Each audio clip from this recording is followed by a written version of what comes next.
The Demeter, on charter from Romania to London. Shipping private crates. Contents unknown. Out at sea with no land in sight.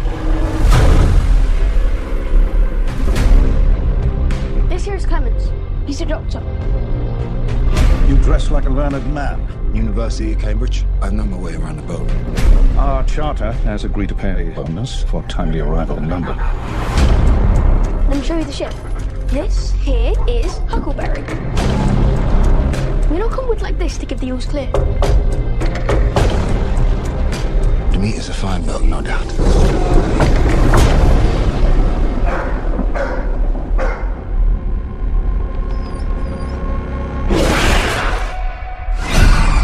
Something ripped apart the animals. All the livestock. This looks like a bite. Search the ship.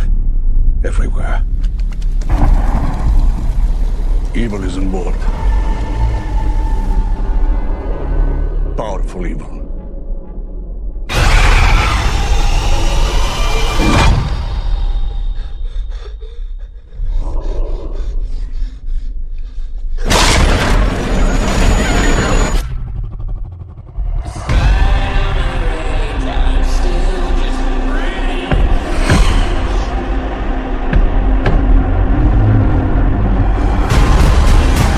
In the night, it drinks our blood.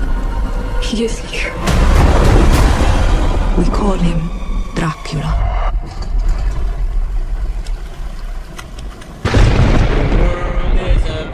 He's coming! Did you see the size of that bloody thing?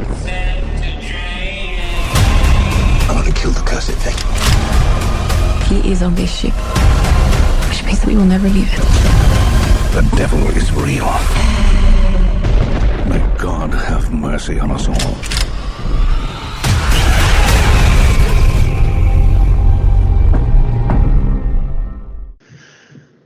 Hello, everybody, and welcome to the latest episode of Fresh Cuts. This is Mike. Joining me, as always, it's Mr. Venom. What's up, Venom?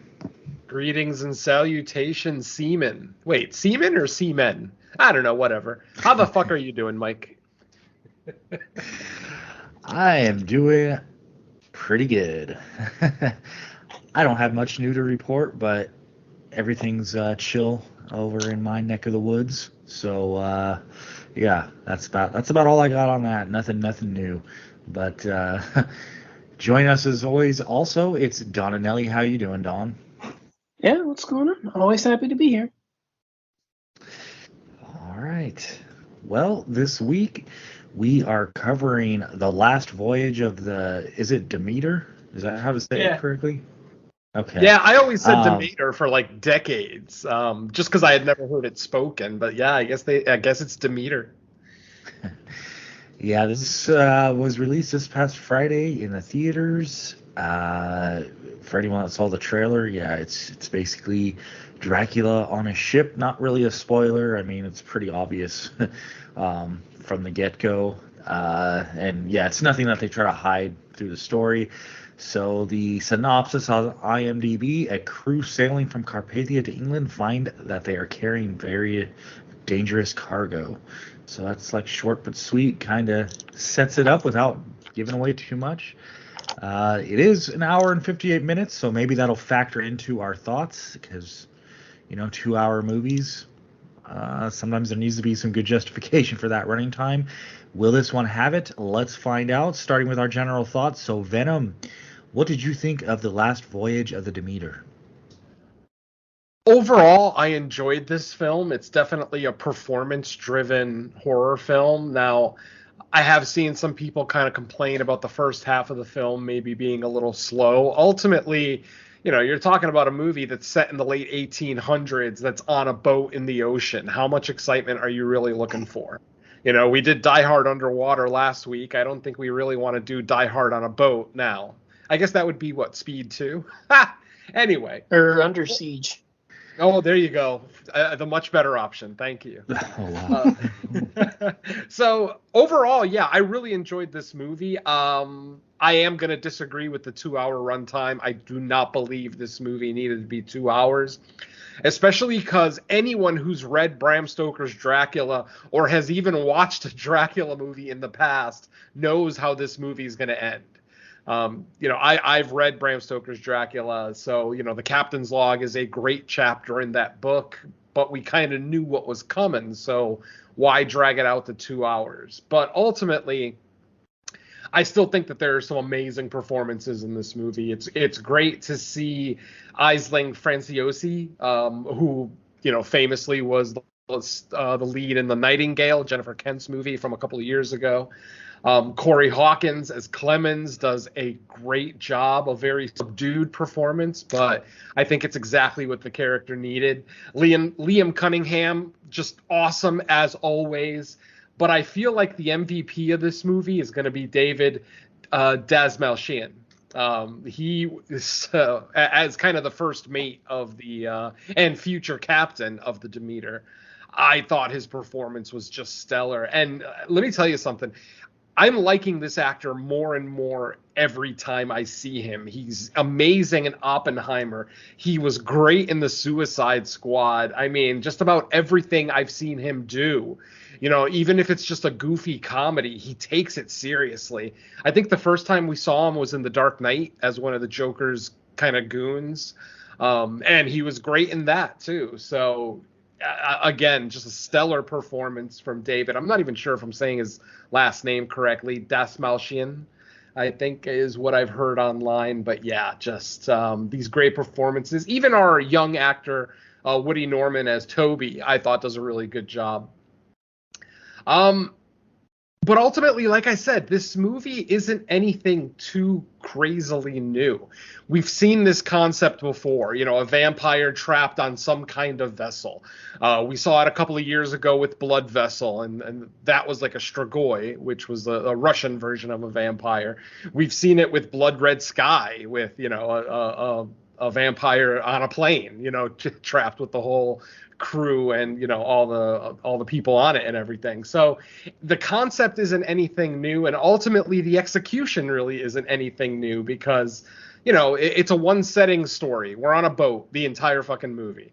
What can you really do with that? And what you can do is have some amazing actors give you some great performances. So if you're not into performance driven thrillers and horror, this movie is probably not for you. If you're looking for a vicious vampire who tears people apart, you're not going to get it here. There's not a whole lot of blood in this movie for a vampire movie. It's kind of shocking, but and it's a lot more emotional than I expected. Like, there's a couple of scenes here, not just with the kid, which is the obvious one, but there's a couple of others, like when Mr. Clemens is talking about his time in college and how hard it was for him, to be the first black man to graduate the University of Cambridge, with a medical degree. That's something that was just unheard of in the 1800s. So to hear his story was very compelling. To hear Anna's story was very compelling, how she got on that ship, what her relationship is to our antagonist in the film. Like, all of that works for me. But ultimately, like I said, it's nothing you haven't seen before. Even though this movie looks gorgeous, has beautiful set design, the ship looks great, even the effects, the CG effects are fairly okay. I mean, I might give them like an 8 out of 10 for CG. Dracula is a combination of practical and CG effects, obviously. And I still think they did a really good job. And obviously, since most of it is at night, anytime we see Dracula, it's pretty much in pitch darkness. So any limitations that the crew had with the CG effects seems to have been taken care of with the darker lighting. But yeah, for me, this is a character-driven story. If you're not into character-driven stories, then this is probably not the film for you. I can see a lot of people maybe even saying this isn't really a horror film. I would say it's solidly a horror film. I would say, though, that this is not a Dracula movie. That's kind of one thing that's maybe a misconception that's been going around. Yes, this is based on a chapter from Bram Stoker's Dracula, but ultimately Dracula is not the focus of this movie. It is this crew. It's the doomed crew of this ship. and all of their relationships and their personalities and everything else. So if that sounds like something that's interesting to you, then I would recommend it, because I did enjoy this movie. And I don't want to disagree with people saying that the first half of it is slow, but again, you're going to watch a movie about a vampire on a boat set in the 1800s. I mean, what are you expecting exactly as far as excitement goes? But overall, the movie worked for me. It's probably not a top 10 candidate for me. I'm also a little worried about Andre Overdahl. I mean, he's the director of this film, a director that I absolutely adored his first couple of films, Autopsy of Jane Doe and Troll Hunter. He also did Scary Stories to Tell in the Dark, which I did enjoy for what it was. I mean, obviously, it's a much more youth-driven horror film, but I still, for the most part, enjoyed it. This one is where Overdahl is starting to look like a studio director, and that worries me, because I love what I love what Overdahl was doing, in the independent studios. And it seems like his last two films being big studio films, I just hope that he's not losing that flair, that he had with his Autopsy of Jane Doe is literally in my top 50 all time. I absolutely adore that film. Troll Hunter was great. Bad CGI notwithstanding, Troll Hunter for the time was still a great movie. So hopefully, we're not losing our independent Andre Overdahl to the, big studio Andre Overdahl. So fingers crossed. But yeah, this definitely felt like a studio film, filmed by a studio director.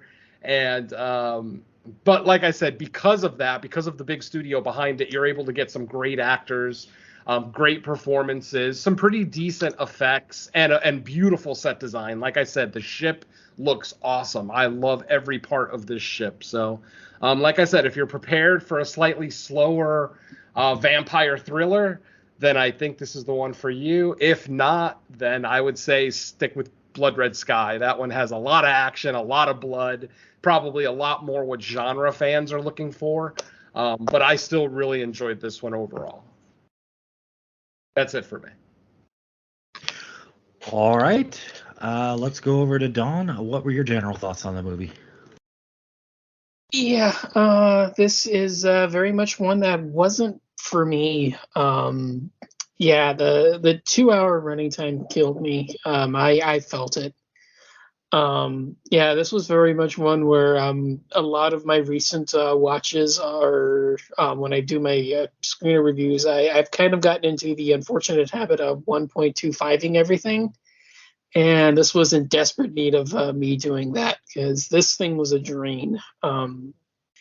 A lot of it for me, though, and I recognize this after seeing a lot of online talk about it. It wasn't one that came to me when I sat down to watch it, but it was one that came to me when I was reading other people and their reactions to it, was that the idea went in a direction that I don't personally like.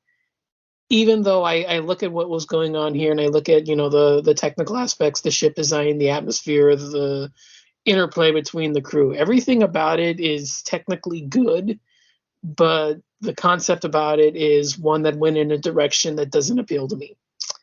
And I think you really, really easily could have done something where you played this off a little bit more like a slasher film, where you find out that, you get this crew on board, they're just taking this mysterious cargo.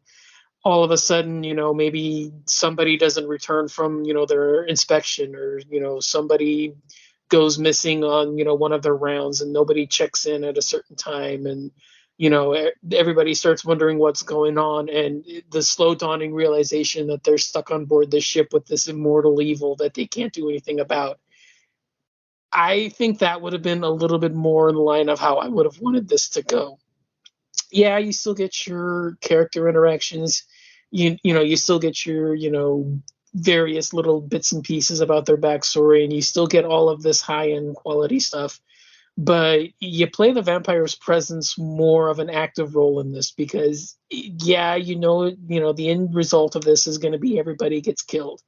But I still would have wanted the vampire action a little bit more vampire focused. And not a lot of it is present in the film, and that's just the fact that they went in a direction that I'm not particularly a fan of. And yeah, initially when I first saw it, I was just kind of really pissed off that it really wasn't that. It was too long, it was too bland, it took too long to get going, all those kinds of, like the slow burn kind of critiques. But the fact that it took me reading the online chatter that I saw to realize that it was because they went in a direction that I don't particularly enjoy is kind of my take on it. So I kind of liken it to The Shining in the sense that I'm never going to say this is a bad movie. It's just it didn't go in a direction I wanted it to go. And that's kind of where I stand with it. A lot of it's still a good film. I mean, like I said, the ship looks great. The atmosphere is incredible. Dracula looks fantastic. I mean, the combination and I guess you could say the, payoff between, practical and CGI or discrepancy or whatever. I'm trying to think. My mind's going too fast a minute here. But yeah, I guess discrepancy of, using practical and CGI works. He looks incredible. He looks intimidating. He looks like, the immortal, evil, blood-sucking creature that you want him to be. But yeah, I wish that this would have gone more straightforward horror. I mean, it's a chapter of a novel stretched out to a feature length, and it shows. You could have told the story a lot quicker. You could have done this at a tidy hour 40, maybe hour 45 if you really wanted to, play around with it. But yeah, at this pace, it drags. The tempo's really too slow, and there's not a lot of action. But I'm never going to say it's a bad movie. It looks great. There's some tense moments here and there of the crew realizing what's going on. But yeah, just I want more, blood-sucking, neck snapping, figures torn into pieces and vampires lapping up the, viscera remains. That's really more of like what I want in these kinds of films, and that's not what we got. So it's more a case of it not being what I want it to be rather than the film not actually being any good. So that's kind of where I am with it. Again, yeah, just where's that 1.25 on the theater screen when you need it?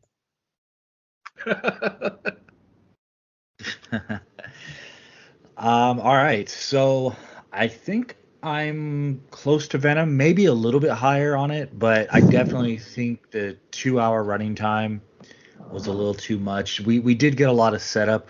I did really like the style of the Dracula character in this, as far as kind of like the old school creature version of it. I liked the cast. I thought they were really. I think it was kind of mandatory that you got strong performances out of the cast because there was definitely like the middle section of the movie did kind of become like wash, rinse, repeat, where okay, someone gets killed on night watch, then now it's day where Dracula has to go back and like sleep, and then night comes again, another person. So like it kind of got into that cycle. Well, hey, it's a ship, there's limited area that we're working with here. Technically, like in an alternate scenario, Dracula could have just wiped out everyone in one night if he really wanted to, but for the sake of the story, and I think they even came up with the reasoning of like he was rationing to make sure he didn't expend all his food supply in like the first week. So at least like they did put something into the story. And I don't know if that was even straight from the book too, because I've never read the novel, but like I don't know how expansive this section of the novel was. So maybe they added that into the dialogue in the movie specifically to justify why Dracula's not just wiping everyone out. Other than that, yeah, like I thought what we did get from Dracula, like some of the deaths were cool, but nothing over the. I was really hoping that we would get a little bit like more over the top with the deaths and the blood, just because you're setting up a scenario where it's a bunch of people in a confined space with this creature, and like let's get like creative and do some more. It felt a little bit reined in that area for me, but not really bad. It was just, I'll just say it was a little reined in, more than to my liking would be. But yeah, I mean, I was happy with the cast. I was happy with the story. I did like the setting. I just think in this setting, 2 hours is a little lot to stay, just because it felt like there was limited things you could do with it. I did like the whole dynamic of like, you got like the science guy that's like, oh, rational explanation. Of course, the problem with that is when the audience already knows what's going on, it's harder to buy into those debates between characters, because it's like, well, we know exactly what's happening here, so we're still having to sit through the characters argue about something, when the movie itself isn't making it ambiguous at all. Like, we know exactly what's going on. I liked and this, again, I don't know if this was in the novel or not, but like, I like the fact that Dracula actually brought along some type of cargo for possible food if needed. I won't spoil like what that was, but I thought that was a cool element. But overall, yeah, I enjoyed the movie. I would put it as good, not very good, not great, just good. I did like seeing it in a theater, I think, helped too, just because it's a big ship in the open sea, so seeing it on a big screen kind of helps, I guess, immerse yourself in that. And I was actually like, when we get to the end of the movie, and as far as like what happens to close the movie, I kind of was like, wow, I want to see the next movie if there is one, because I was kind of interested to see like what's going to happen, the way they set that up. I don't know if it was purposely done or if that's just kind of way the novel like finishes, or not the novel itself, but just that section of the novel. I'm not sure, but nope. So movie specific there. I mean, think about it. How can we have a guy chasing Dracula in Bram Stoker's Dracula and us not know about it 100 years later? No, it's definitely, that was added for the movie. Absolutely, the entire character was added for the movie. Okay. But yeah, I'm interested to see if like they're gonna try to do something about. I don't know. It from what I read, the box office on this wasn't very good, so that's telling me probably not. I don't think it would get one even if the box office was high. I mean, what is there to tell? I mean, the next movie would just be a Dracula movie. That's it, and we've gotten about 80 million Dracula movies already. I mean, sure, we're gonna get more. That's a given. But yeah, I mean, they would have to veer very far away from Bram Stoker's kind of outline. You know what I mean? Like, if they did a sequel to this movie based on the ending of this movie, it would have nothing to do with Bram Stoker's Dracula. So yeah, I don't think even if this movie was a success, we would get a sequel. Yeah, that's the one thing I was kind of curious about, and I didn't really mention it because I didn't know like where it would be as a spoiler. But I mean, since Mike brought it up, where would this fit in terms of how close it is to the actual novel? Like, if you could say watch like would they be interested? No, I'm just saying, like, okay, like, say you're gonna watch the Lugosi version, and then when it gets to that part of the film, throw this on, and then as soon as this movie's over, switch it back to Lugosi's Dracula, or do the Coppola version, or right. Like, like where would this like fit in terms of connecting with the actual Dracula legend? Well, like I said, since they took some liberties. Admittedly, it's been over 20 years since I read Bram Stoker's Dracula. But they definitely did take some liberties with that entire ending. The whole finale is not in the novel. I'll leave it at that for spoilers' sake. Okay, yeah, I was gonna save that until we got into it, but since Mike brought it up, which isn't a bad thing. I didn't hate the ending. There are elements of the ending I did hate, which we'll talk about here in a little bit. I don't want to talk about it quite yet in case anyone hasn't seen it. But yeah, there are elements of that finale that bothered me. And it does have specifically to do with Dracula. I'm not sure if Mike, you were done with your general thoughts or not, but I've got a lot to say about Dracula. I'm done. Yeah, I was pretty much done with my general thoughts. I didn't want to interrupt any thoughts that you might have had. But yeah, For my money, the weakest part of this movie is Dracula. Like I said, because I am a fan of slow burn films. Generally, I like my slow burn films to have a payoff at the end, and this one, not so much, because you kind of know where it's going. Like I said, unless they're going to drastically change the ending, which I thought they were for a little while. There was one event on the boat right before the boat crash where I'm like, wait a minute, are they changing the story? But no, they didn't. It was just kind of a little swerve, which I didn't mind. It adds a little bit of excitement to this movie anyway.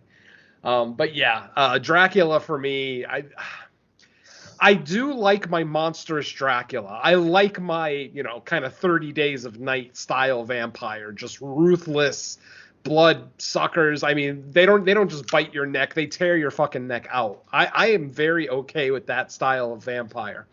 But Dracula himself has a certain mystique. Don't forget, Vlad Dracul is an aristocrat. He is the leader of a country.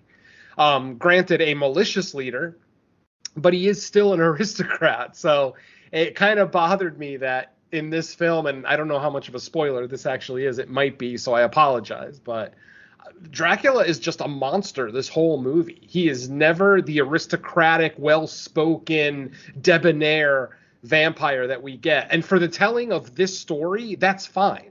I'm not saying that I necessarily needed it, but I would have liked to have seen it, because Dracula in this movie literally is just a monster that wakes up at night, feeds, and then goes back to bed until the sun goes down again, which is a little too simplistic for me. Mike does have a good point about the cargo that Dracula brought with him. I do not believe I remember that from the novel.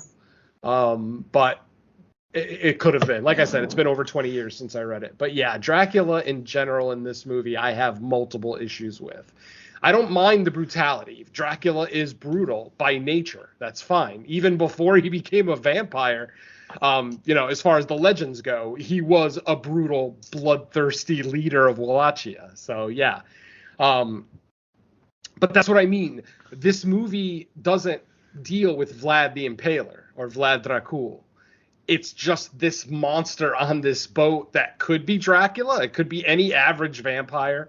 Obviously, because of the ship, and the presentation, we all know it's Dracula. Blah, blah, blah. There's no mystery there. But yeah, I will say this isn't my Dracula. I was going to say, too, as the movie was going on, I was wondering if they were going to do the whole thing where, like, he starts out as a more creature style, but the more blood he drinks, it starts to, like, change him to, like, they did. The other version of Dracula. It's gotcha.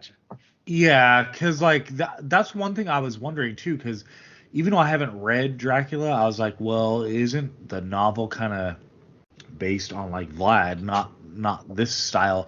So I was like wondering if he would morph the more he would drink, but not in that direction. And it didn't happen. Right. I mean, he does morph, and I do appreciate that. I like that he starts out looking like a little. It almost looks like Mr. Barlow and Gollum had a baby. Mr. Barlow being the vampire from Salem's Lot.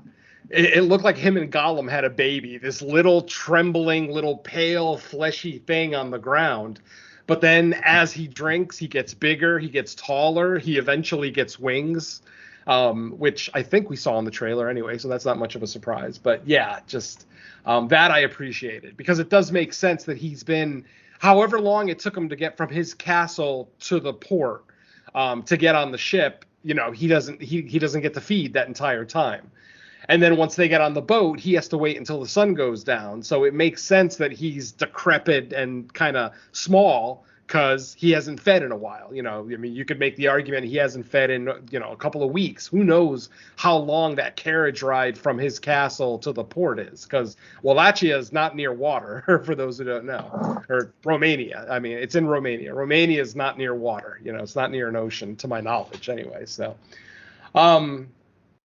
So that metamorphosis I did kind of like. And yeah, the way he looked at the end of the film, just before the boat is scuttled, I thought looked really, really cool, blah, blah, blah. But yeah, Dracula left a little to be desired here, which is whereas all the other performances were stellar. I mean, there's not a bad performance in this movie. I mean, and you know, Javier Bodet, who I do love in everything he does, just about, is still a solid Dracula. Yeah, I'll still give him his credit. You know, guys like him and Doug Jones, I'm huge fans of. So, and it's funny, I actually called it. Watching the way Dracula moved, not when we first see him, but after he's fed a couple of times, I'm like, that's Javier, isn't it? That's got to be Javier. And yeah, I go home and check the credits, and there's his name. Or should I say, I watched the credits at the theater, and there he is. So yeah, that was a nice little surprise. But I'm still going to say that Dracula, for my money, is the weakest part of this film. And that's not necessarily a knock on the film, because I did enjoy this movie. I actually think I'm a little bit higher than Mike, because I think this movie is very good. It's not great. It's definitely not great. But I think it's very good. It's a very good depiction of the chapter of Bram Stoker's Dracula.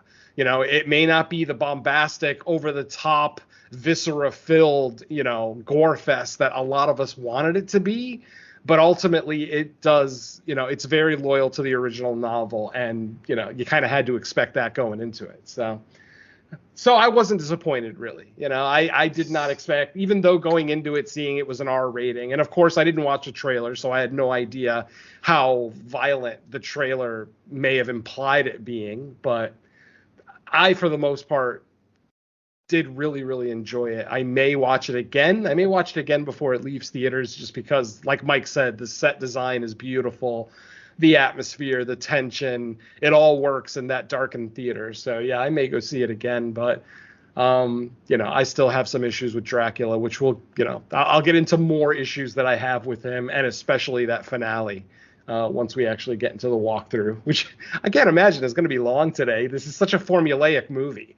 Vampire gets on a boat, vampire does his thing, boat crashes at the end. Done. You know, it's just a matter of what happens in between there.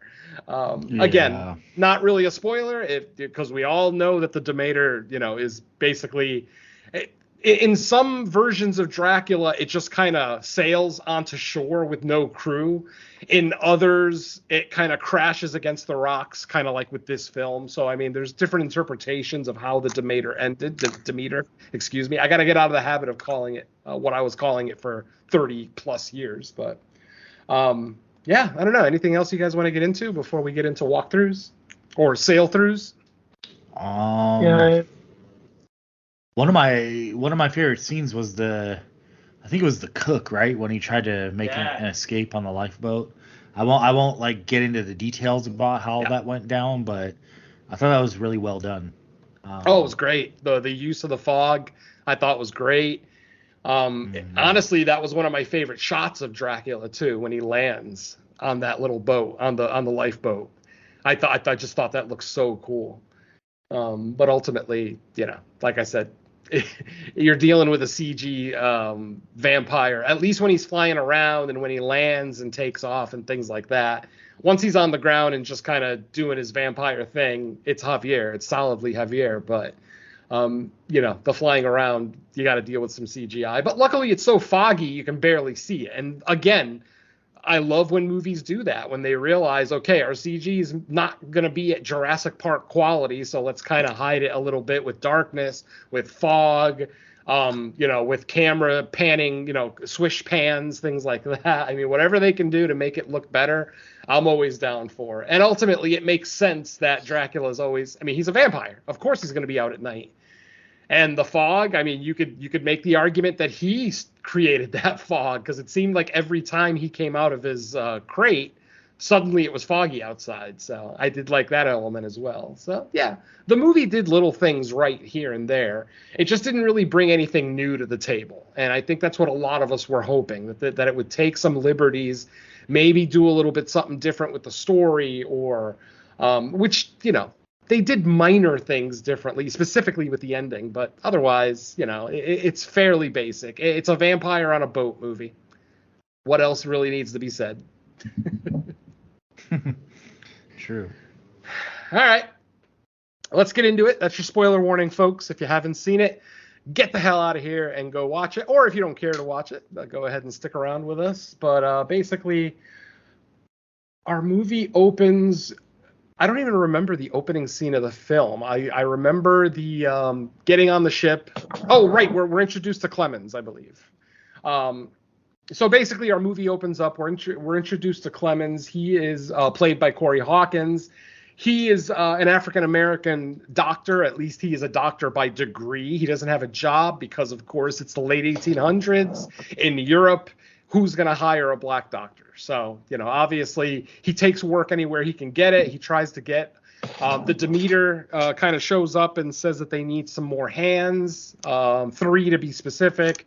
There's a scene, there's a little back and forth scene where initially Clemens is denied entrance, basically because he's, what do you call it? What's his name? Wojek, David Malchian.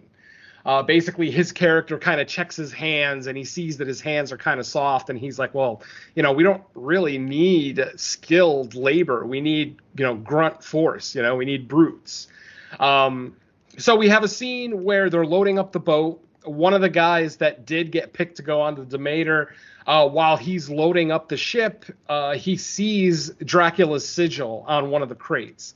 And being from Wallachia, he instantly recognizes the symbol. He doesn't say specifically what it is, but he realizes, who that represents and what's in those crates. And he kind of freaks out at first, and he kind of lets go of the rope on one of Dracula's crates. It ends up almost falling on the captain's grandson, Toby. Of course, our captain is Liam Cunningham. Who else would the captain be in this movie? His grandson is the little boy in the film.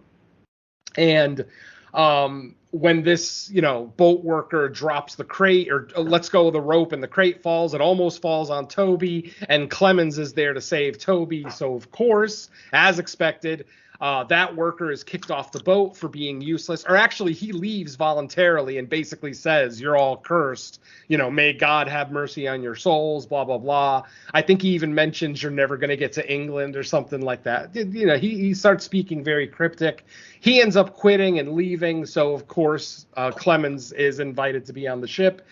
And there they go. And it is a 6-week journey from England to...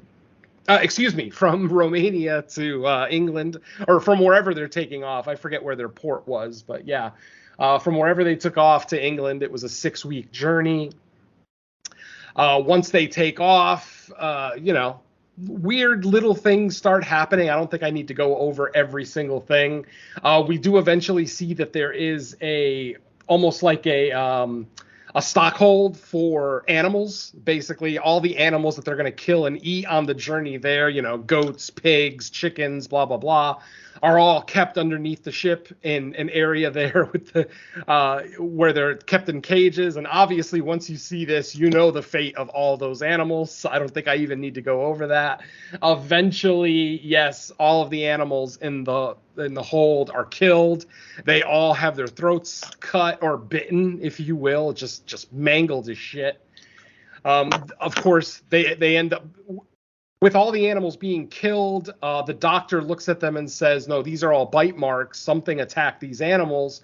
I don't think this meat is going to be any good. So they end up getting rid of all the animals, dumping them off the side of the ship. So now everybody's got to have, they have to survive on, dried meats and, potatoes and things like that. Like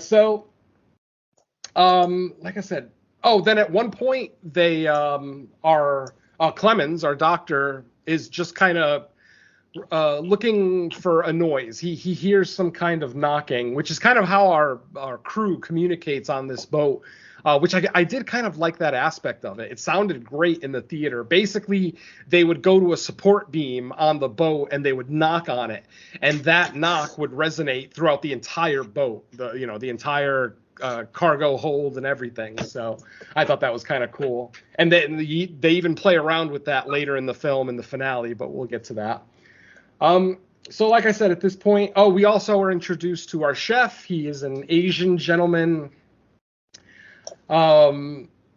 who is very religious. He is the only religious person on this boat. Kind of odd that the only Asian is, but he's not like, into the Tao or any quote unquote Asian religion. He's solidly Christian. He reads the Bible. He even has a Bible with him. Blah, blah, blah. So, of course, we'll get an interaction later on between him and Dracula that should be fairly interesting, as he is the only religious person on the boat.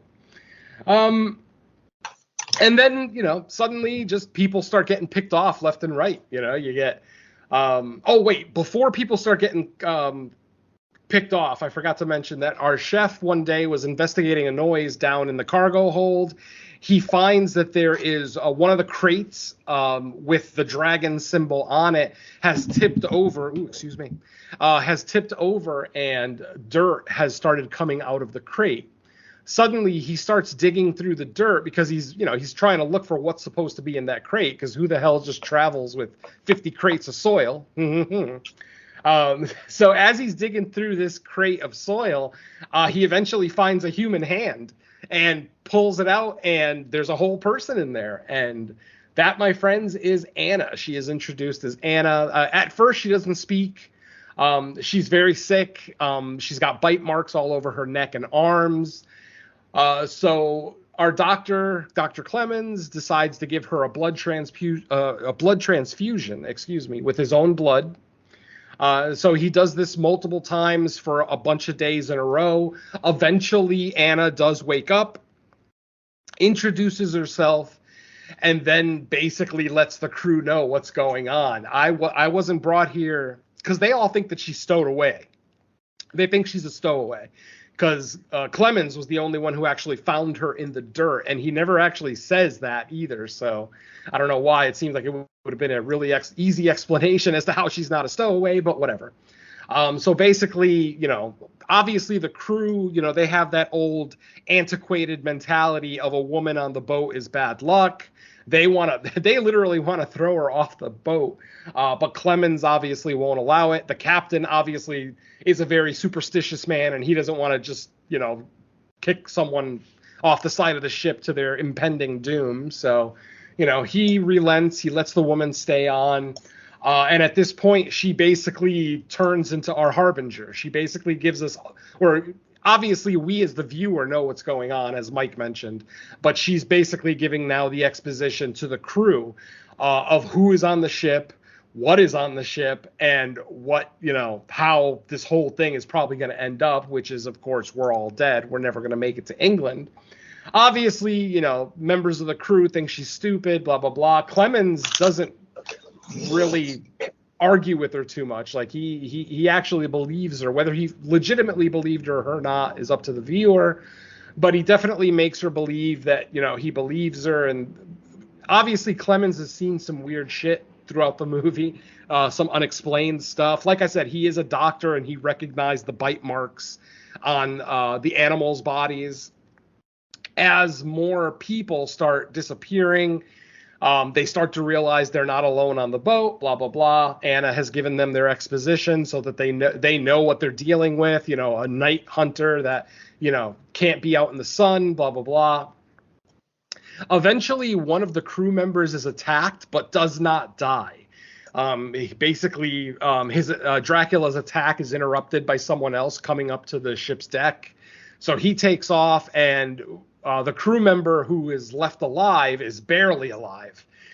Eventually, by the next morning, his eyes go completely white, like zombie white. You know what I mean? And then he suddenly has the strength of 10 men, and he's chasing Toby around. Toby is basically the first living person that this crew member, I believe his name was Petrovsky. I could be wrong, but I think it was Petrovsky.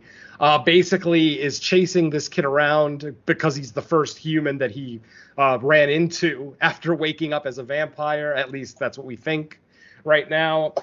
He ends up chasing Toby to the captain's quarters. Toby is able to get the door locked.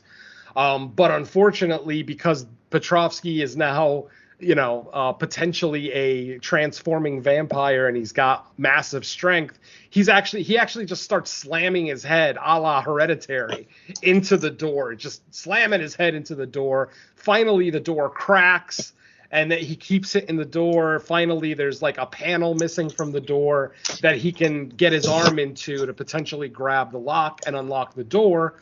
Just as he's about to do that, the captain and the first mate and a couple other members of the crew come down, and they try to stop him. You know, they realize that he's incredibly strong. He's able to push people away, throw him against the wall, blah, blah, blah. Eventually, Anna comes down with a shotgun and shoots him. And he goes down, believe it or not. He doesn't die, but he does go down after getting shot.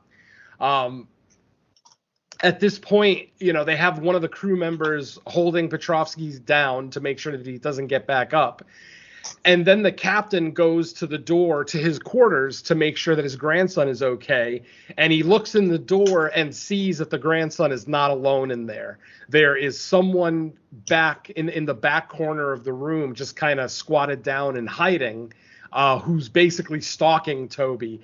And instantly, the captain and the first mate are yelling at Toby to run to the door, unlock it really quick. Unfortunately, Toby is frozen with fear. Dracula eventually does stand up, and he is, at this point, after eating all the animals and eating a couple of crew members, he's a lot taller, a lot buffer, and he does end up attacking Toby, and Toby ends up being dispatched. And that's one of the things I really do like about this movie. And I've said this before, and I'll say it again. Any movie that's not scared to go hard on kids is okay in my book, because, hey, kids are people too. Especially like, I know the movie was probably a good portion in, but I still felt it was relatively early for it to happen. I figured he would survive a few more near misses, but before ultimately being dispatched of. But when it happened, I was like, oh shit, like we still got a lot of movie to go. Yeah, exactly. And it was a very emotional scene. I mean, it's a slow death. Dracula picks him up, bites him on the neck. We don't actually see the bite, probably because it's a kid, but he definitely, you know, he pulls the kid up by his neck, bites him. We see the kid's legs dangling there, shaking, and then they stop moving altogether. Mm-hmm. Finally, the captain and his first mate are able to get the door down, but by that point, it's too late. Toby is basically laying on the ground. He's almost dead. He's not quite dead. He has a very faint heartbeat. So the captain decides to give Toby a series of blood transfusions from his own blood. They are blood relatives, so obviously there's no question there. I forgot to mention, it's pretty odd that the doctor just volunteered to give Anna the blood transfusion, not knowing anything about his or her blood type. So, you know, whatever. Okay, but obviously with the captain and his grandson, they share DNA, so they should be okay to share blood. The captain spends the next couple of days trying to give. Before that, the crew member that survived, I forgot to mention. So Petrovsky, the crew member that survived, is no longer human. His eyes are just completely white, and you know, like I said, he's got this massive strength. They end up tying him to the mast, to the main mast of the ship outside, up on the deck. And it's very early morning. Like the sun hasn't quite come up yet. It's starting to peak, you know, above the horizon. And then as the sun comes up and the sunlight hits Petrovsky, he fucking just bursts in the flame. And I love that. You know, no bullshit, no BS, you know, oh, this hurts. Just bam. He is just on fire, engulfed in flame. I mean, he would have died within minutes if Anna didn't, or not Anna, if Wojciech, the first mate, didn't shoot him out of mercy. Basically, he took the rifle and, you know, shot him. We don't actually see where he shot him, but he does shoot him. And the fire continues raging until there's nothing left of the body. It's just an absolute mess. So obviously at this point, everyone on the crew realizes that they're dealing with some kind of virus transferred from this antagonist on the boat. So the captain decides to give Toby some blood transfusions. He does that for a couple of days, but then eventually Toby's heart stops and he's gone. He's basically dead. The captain is obviously very distraught, but they do end up having, you know, a burial at sea. The captain, who is usually the one who handles like the scripture reading and whatnot during a funeral. He's a little too just emotional to do it himself. So Anna volunteers to do it, and she does a very basic prayer about hoping that Toby's pain is done and that he is now somewhere where he can be happy and safe and warm and everything else. And then just as they're about to dump Toby's body into the ocean, it is wrapped in cloth at this point, so you can't actually see it. Just as they're about to dump Toby's body into the ocean, the captain says, "Stop. I saw him move." And of course, everyone on the boat just thinks that, he's seeing what he wants to see, because it's his only grandson, potentially his only family. Since his grandson is with him and not with his mother and father, you kind of assume maybe they're out of the picture. But anyway, like I said, the captain says, "No, stop. He moved. I'm sure he moved." Everyone's trying to tell him, "No, he didn't move, Captain. He is very gone." Eventually, the captain goes up to the body, tears the cloth in front of Toby's face, and we see, Toby's dead body, pale as shit. Looks like all the blood has been drained out of him. The captain starts to cry because he thinks he was wrong. Oh, shit, I guess he didn't move. But then, of course, this is a horror movie. So after a few seconds, Toby's eyes open, and they are totally white, just like Petrovsky's eyes were. And he goes to attack his grandfather. At the exact moment that he goes to attack his grandfather to bite his neck, the sunlight hits him and he bursts into flame. Unfortunately, he's in an embrace with the captain because he's in the process of biting his neck. And so the captain partially bursts into flame as well. They dump Toby's burning body into the ocean. And this movie really went for the emotion because they lingered on the shot of Toby's body falling into the water. Like, I thought it would just be a quick shot and he would just disappear into the darkness. But no, the camera follows him down, almost like it's trying to prove to the audience, yes, look, he is actually very, very dead. He's not going to get back up. He's obviously burned to a crisp. Not quite as bad as Petrovsky because, obviously he was thrown in the water mid-burn. So at this point now, the captain has been bitten and he's got just, burns all over him, like third-degree burns on his hands, his arms. He's got some third-degree burns on his face. He's got some second-degree burns on his shoulders. He's just all tore up. And when he is in the room, in his quarters, kind of mourning Toby's death, at this point, there's only a few people left on the boat. It's pretty much just the captain, Clemens, Anna, Wojciech, and maybe one other crew member is left. The cook, and the cook is left at this point. The captain obviously is having a rough time. This is when the first mate, Wojciech, basically says we should scuttle the boat. If this thing gets to England, it's just going to decimate everything. I mean, if it's doing this much damage to a crew of big burly sailors on a boat, imagine what it's going to do when it gets to prim and proper England. So, they want to scuttle the boat. The captain obviously does not want to. He ends up pulling out a gun and pointing it at his first mate. When Anna comes into the room and says, "No, he's right, we need to scuttle the boat," the captain then points the gun at her. He's pissed off that, everybody's basically doing this shit. But eventually the captain does relent and they start to formulate a plan where they're gonna set up Dracula. They're gonna set up a trap for him where they're gonna have Anna actually driving the boat, at the wheel. While the other members of the boat are up in the crow's nest, with rifles ready to attack when Dracula comes out, to attack the girl. Unfortunately, Dracula is a lot smarter than they think he is. Dracula is well aware that it's a trap, and instead of attacking the girl who's by herself at the wheel, he goes ahead and attacks the guys up on the crow's nest. And this is the first time we see Dracula flying. He's fed so many times that now he's got wings. He's got the ability to fly. He still can't fly across an ocean, to make it all the way to England. But he can do some pretty major flying. And After this attack doesn't work, we end up losing another crew member. We almost lose our first mate when he falls out of the crow's nest, but he ends up surviving. And then this is when the cook decides, I can't take this anymore. Because he's very religious, he basically says this ship is doomed. It's been taken over by the devil. There's evil on this boat, blah, blah, blah. And he takes the lifeboat and just tries to row away. Eventually, after a couple of minutes of rowing away from the Demeter, he starts to hear the wing flapping sound, and he starts to hear movement around him in the water, and I think he kind of realizes what's going on.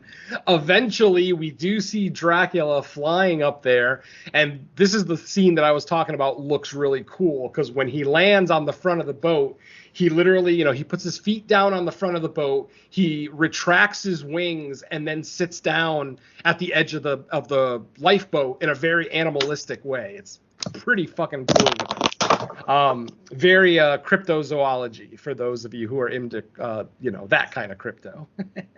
And of course, he takes out the cook. Unfortunately, we don't see it. What we end up seeing is that somehow the lifeboat catches up to the Demeter, and the crew that's still left alive on the ship look down and they see that the lifeboat has been released.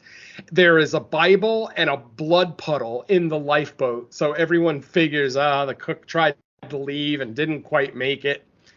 They grab the lifeboat, bring it back up on the boat because they want to try their little plan again. This time what they're going to do is they're just going to try to scuttle the boat, basically sink it, and try to sink it while Dracula is on there. Because even though, Dracula can swim, he can fly, he can't swim. Obviously, the whole thing with vampires and water.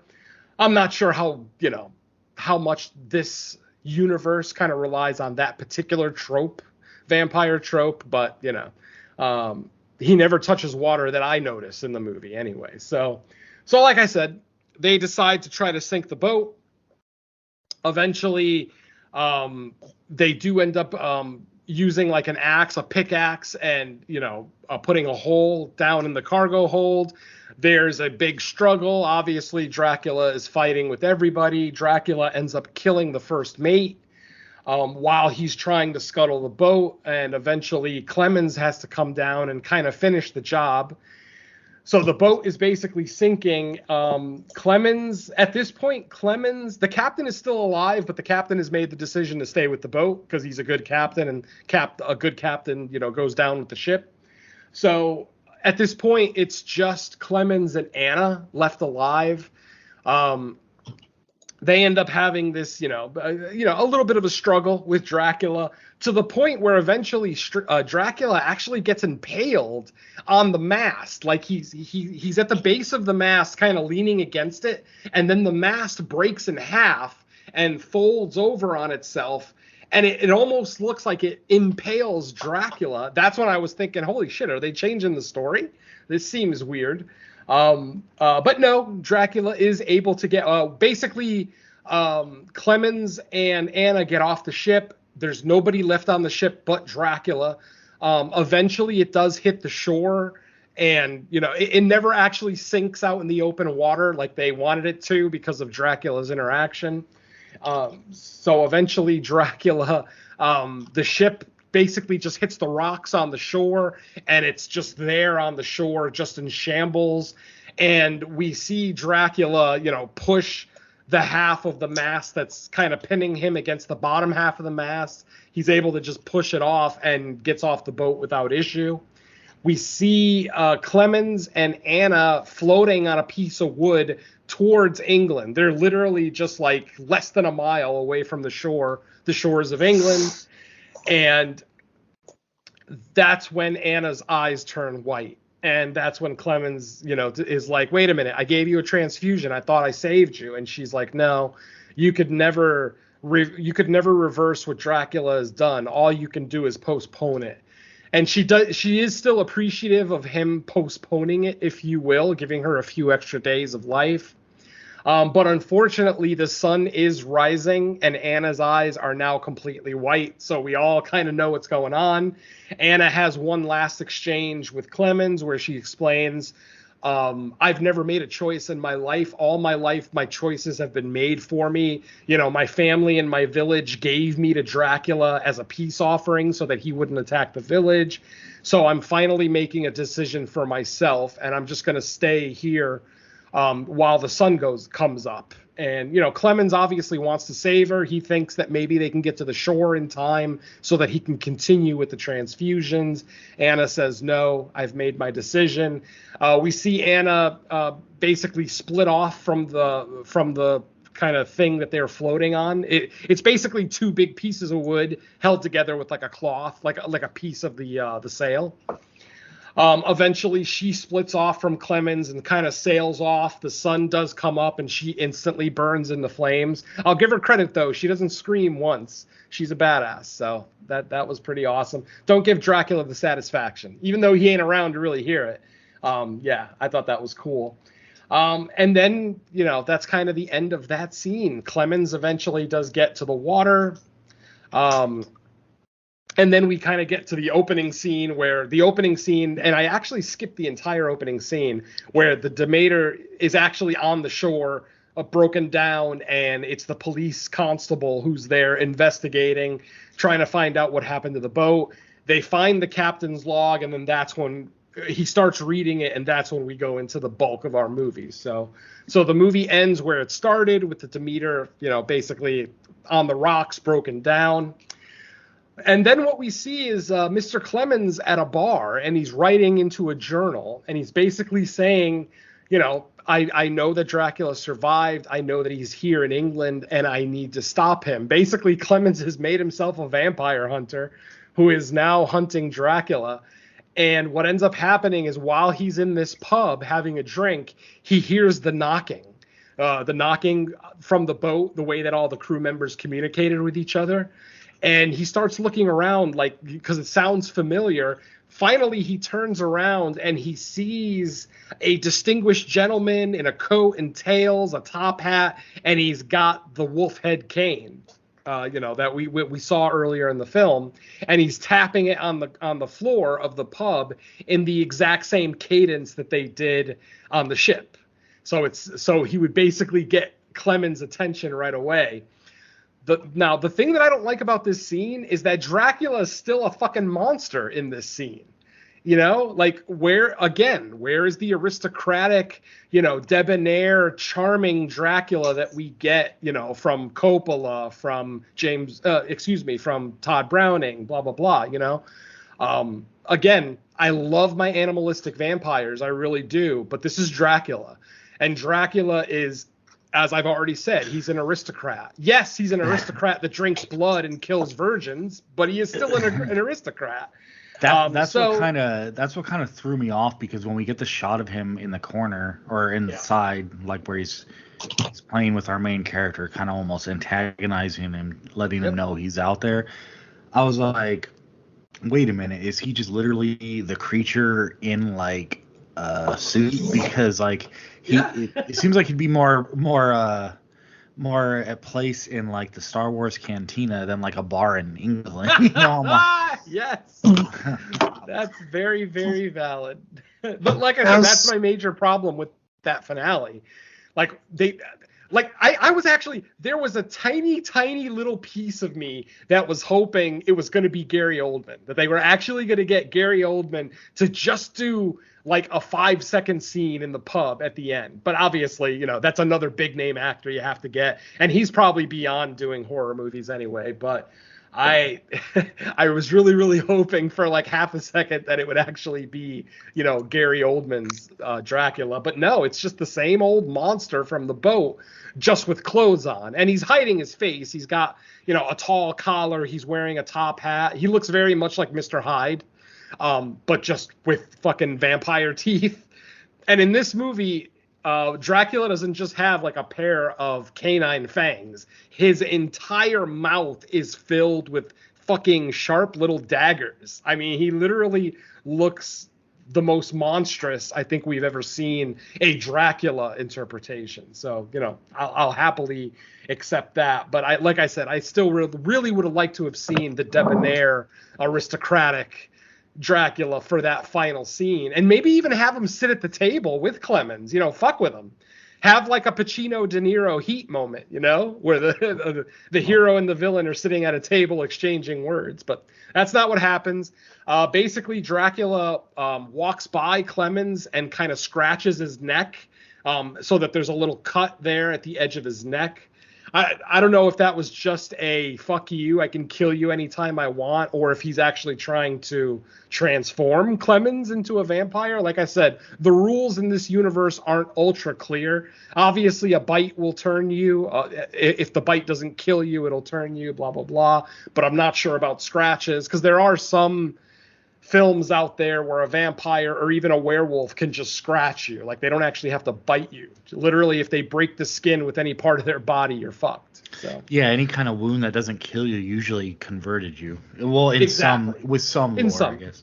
Exactly. Yeah.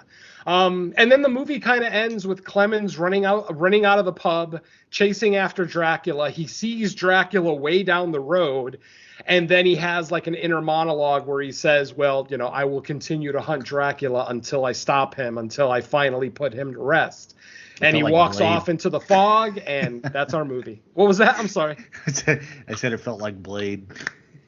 Well, I mean, honestly, kind of. Blade without the cool sword fights. 18th century Blade. But yeah, it was kind of interesting, the decision to cast a black man in this role. Because like I said, I don't remember Clemens' character from the original novel. He may be in there, honestly. But like I said earlier, it's been over 20 years since I've read Dracula. So I don't remember him in that chapter of Bram Stoker's. So who knows? But yeah, they almost leave the film, like I said, like they're setting up a sequel or a series of films. And it's like, I don't know.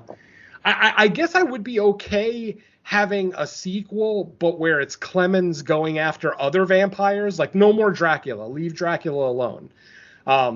We've already got Dracula movies. We don't need any more. But maybe Clemens goes out hunting some of Dracula's helpers, some of his familiars, maybe shit like that. Like, I might be down to watch that.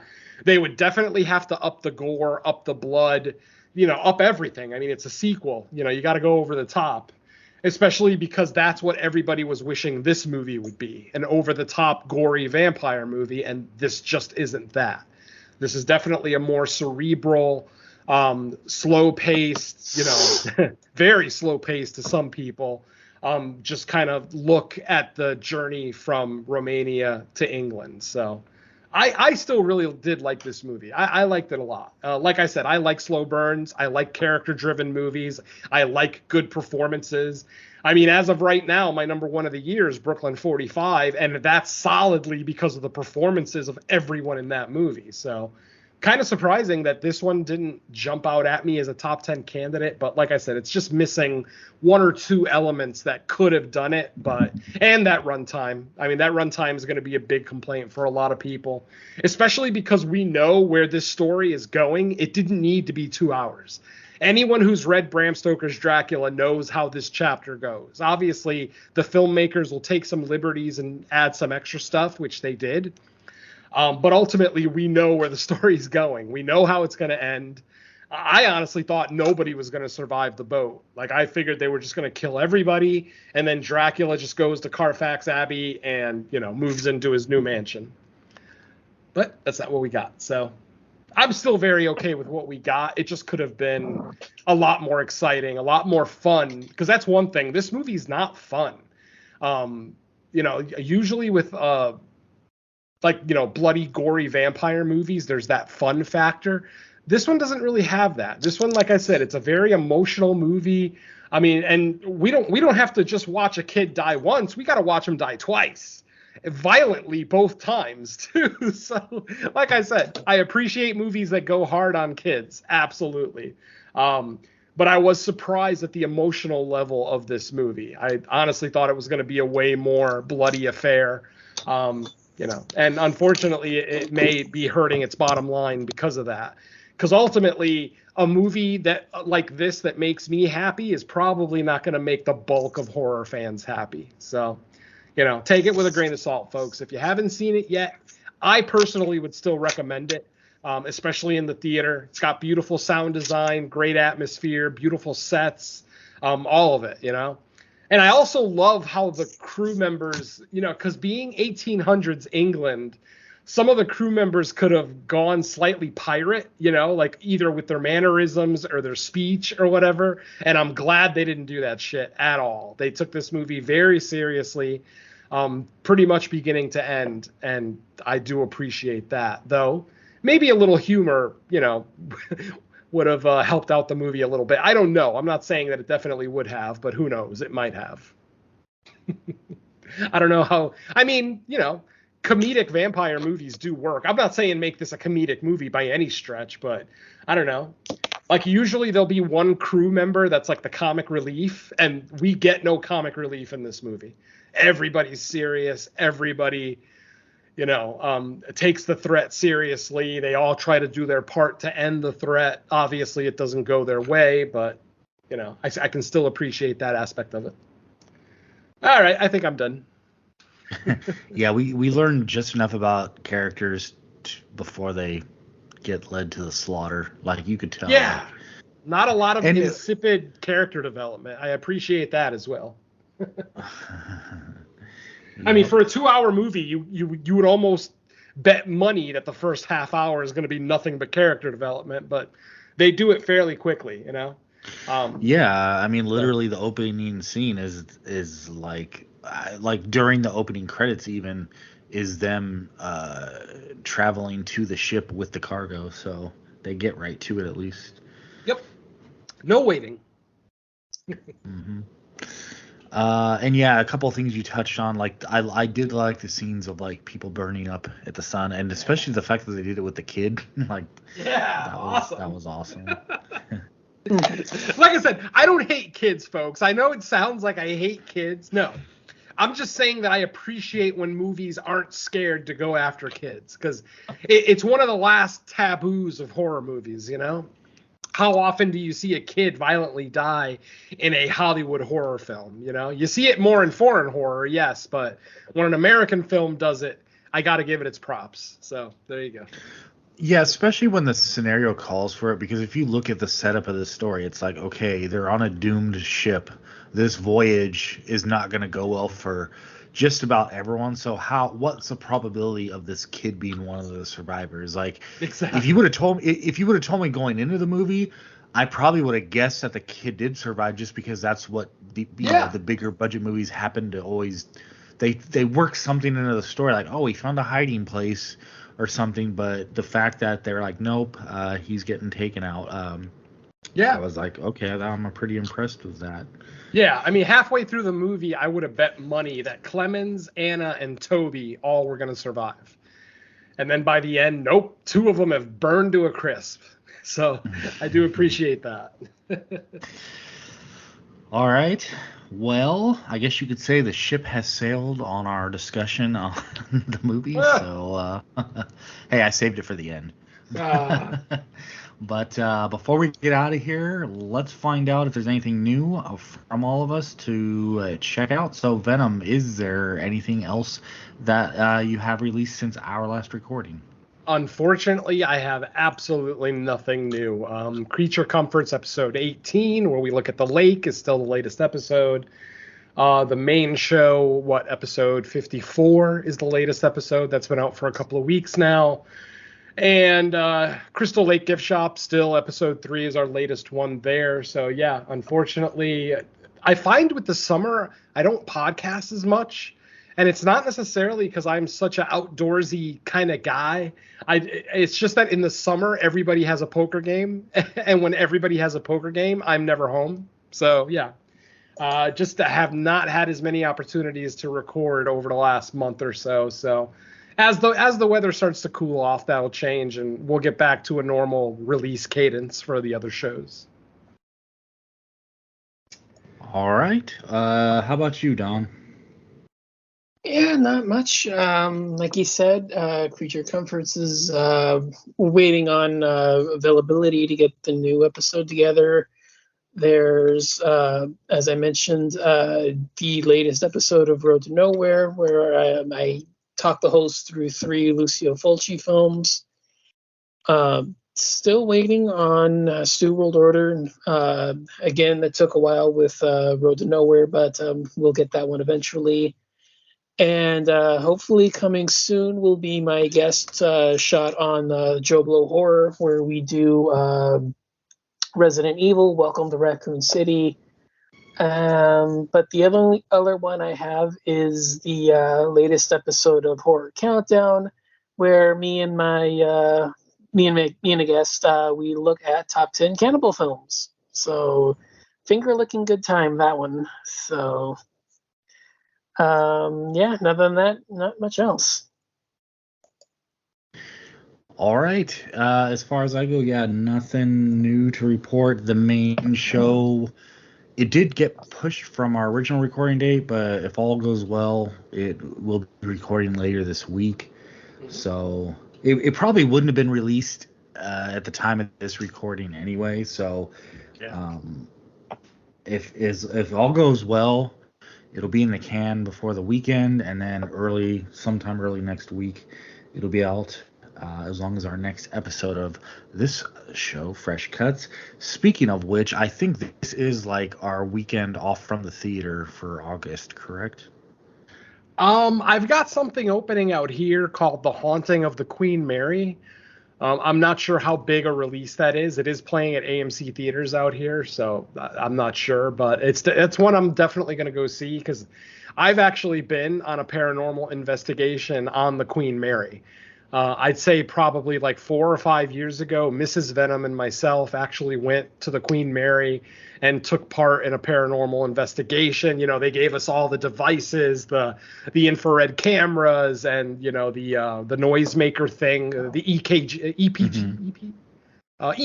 There it is, EVP, the electronic voice phenomenon. There we go.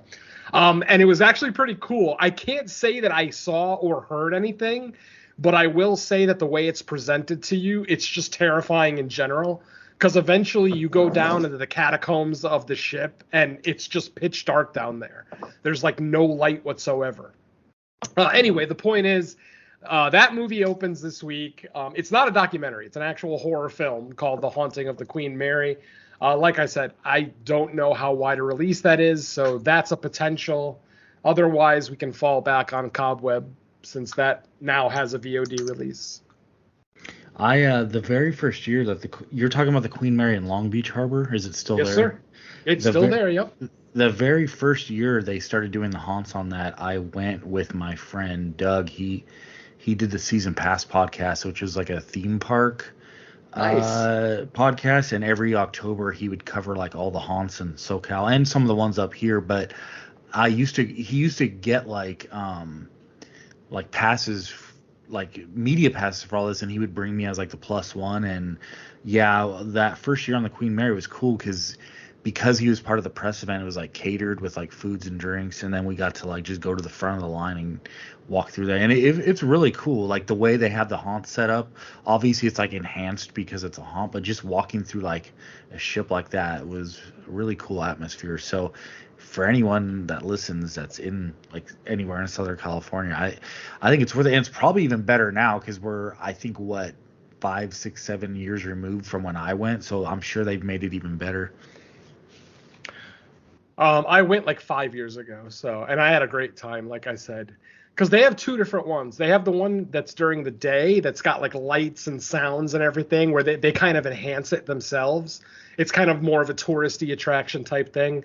But then they actually have the midnight ghost walk, where they actually give you the equipment, and you're going around recording all through different parts of the ship. We actually did both of them because we stayed on the boat that night. So we did both things. And like I said, the touristy one is okay. Like I said, they add ghostly sounds and lights and shit like that just for atmosphere. But the one at midnight is really cool. Like if you're into paranormal investigation, I highly suggest a midnight ghost walk on the Queen Mary if you're in Southern California. Otherwise, go find a haunt near you. I'm sure there's plenty.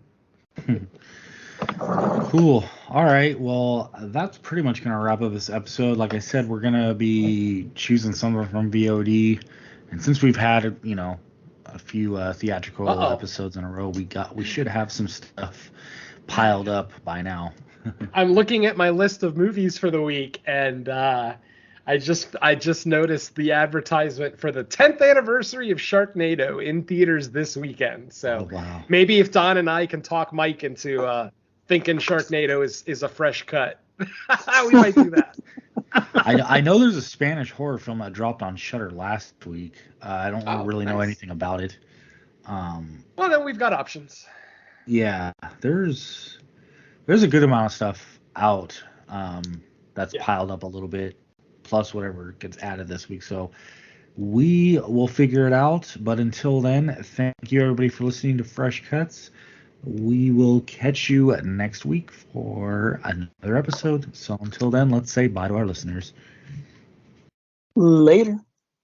I've said this before, I'll say it again. Stay on land. There's no reason to go on the water. We don't have gills. We don't have fins. Just stay on land. Yeah, that's probably a safe bet. There you go. Like every time I see a list of top 10 ways to prevent a shark attack, I'm always shocked that all 10 aren't stay out of the water. Yeah, that's why we made swimming pools. There you go. Later on, folks. Later.